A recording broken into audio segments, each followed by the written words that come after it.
Think back, if you would, to a movie like Top Gun, The Right Stuff. Crew grabs all their gear, their bag, their helmet, off they go. Out to the flight line, get into an airplane, off they go. Well, there's an actual process that we use in the Air Force to actually authorize these flights. And in the Air Force, nothing moves until the paperwork or the flight authorization is completed. Today I will give a brief overview of that flight authorization process. Flight authorization process starts out with the actual flying schedule. Every unit has a scheduling section or scheduling office that maintains the flying schedule. And each day consists of a number of lines, but that schedule actually starts out monthly as to what will happen each week or how many flights will happen per week, and then to a weekly schedule, and then to a daily schedule. When it gets down to a daily schedule, we're actually looking at a specific training line or a specific mission, how long that mission will last, when they'll take off, and who will actually fly that mission. Maintenance gives the input as far as which airplane will be assigned to that particular line. As the schedule evolves, people are assigned to it, tails are assigned to it, and then at that point, when it's a day or two prior to the flight, the actual flight authorization will be produced. And now that we've determined what will fly, who will fly, now we're going to produce that piece of paperwork. So the second step in the process is to actually produce a flight authorization.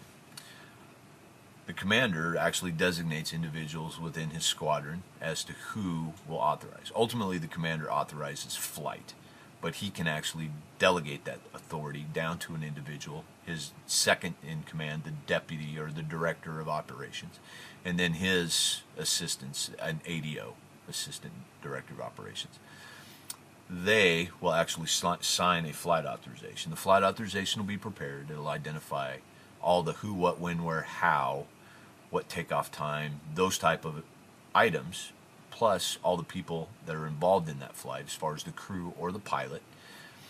And it'll all be put together on a piece of paper. And at that point, that's kind of the second step, but the third step then is where it actually goes into the Squadron Aviation Resource Management, or SARM, office.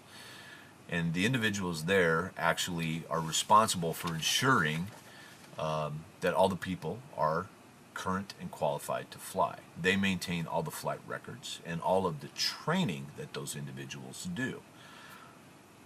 So as part of that process, or what we call the go, no-go check, the SARM office will check for a number of things. They'll check for their physical readiness. Every crew member is required to have a current flight physical, and it's good for a year, and it has to be current. If it's expired, they're grounded. They're not authorized to fly.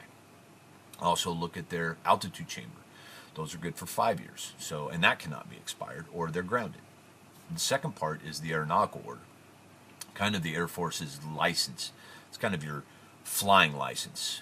It authorizes you to partake in frequent and regular flights.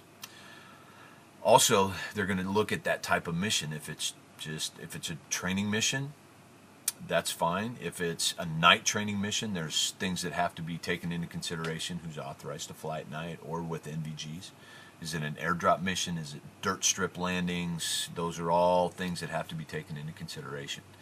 Anybody that does not meet a training qualification then would become a no-go. However, a no-go can become a go, and that individual can fly with an instructor. And the instructor then can provide instruction, as instructors do. And that will allow that individual to fly and get the necessary training so that at some later point in time, they too can become qualified to partake in that particular event. Once the SARM initials off that the go, no-go checks have been completed, then the piece of paper goes back over to the DO. The DO will then, he'll give a review, and he'll look at it for any other type of discrepancies as far as qualification, those type of things, and we'll sign the flight authorization. At that point, we can now pick it back up in the movie where the crew is walking out to the airplane, gear in hand, ready to open her up, climb in, start engines, and off they go and perform their mission.